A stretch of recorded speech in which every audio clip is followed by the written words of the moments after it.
कल्पना कीजिए साल 1920 भारत स्वराज्य की हुंकार भर रहा है, लेकिन एक बड़ा सवाल चुपके से खड़ा है।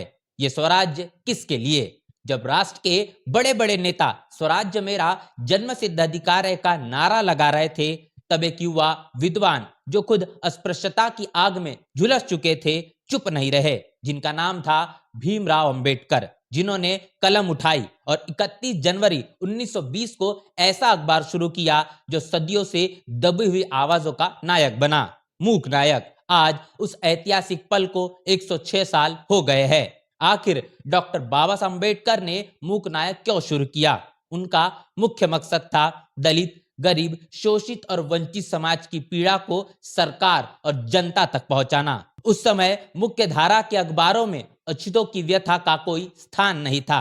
ब्राह्मणवादी मीडिया चुप था या पक्षपाती। बाबा साहब ने खुद लिखा, हिंदू समाज एक इमारत की तरह है, नीचे का व्यक्ति कितना भी योग्य हो ऊपर नहीं जा सकता। मूक नायक के पहले अंक के मनोगत में उन्होंने समाज की असमानता पर करारा प्रहार किया। अगले 13 अंकों में भी उन्होंने खुद संपादकीय लिखे। उनका पक्का विश्वास था, अछूतों के उत्थान के लिए शिक्षा और राजनीति शक्ति जरूरी है। मूक नायक ने बहिष्कृत समाज को जगाया, चुप मत रहो, संगठित हो, संघर्ष करो। लेकिन मूक नायक चलाना आसान नहीं था। बाबा साहब सिडेनम कॉलेज में प्रोफेसर के तौर पर सरकारी नौकरी कर रहे थे, इसलिए खुले तौर पर संपादक नहीं बन सकते थे। उन्होंने ज्ञानदेव घोलप को मैनेजर और पांडुरंग भटकर को संपादक बनाया। सबसे बड़ी चुनौती थी पैसे की कमी।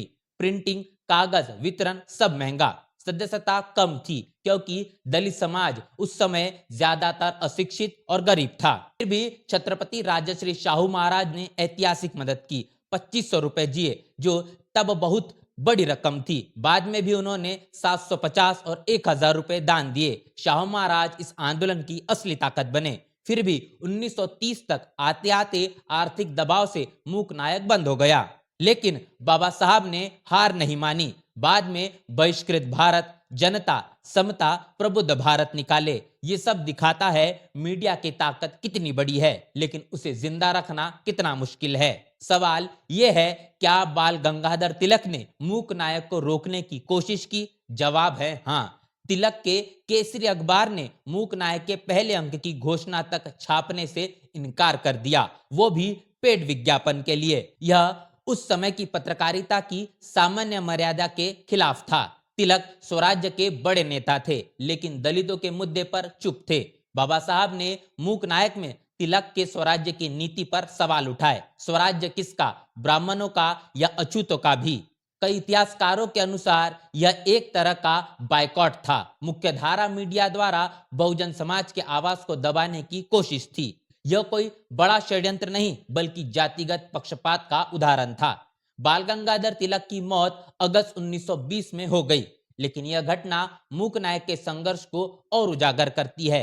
बाबा साहब ने दिखाया, सच्ची आजादी तभी होती है जब उसकी आवाज सुनी जाए। 106 साल बाद आज बहुजन समाज काफी पढ़ लिख गया है।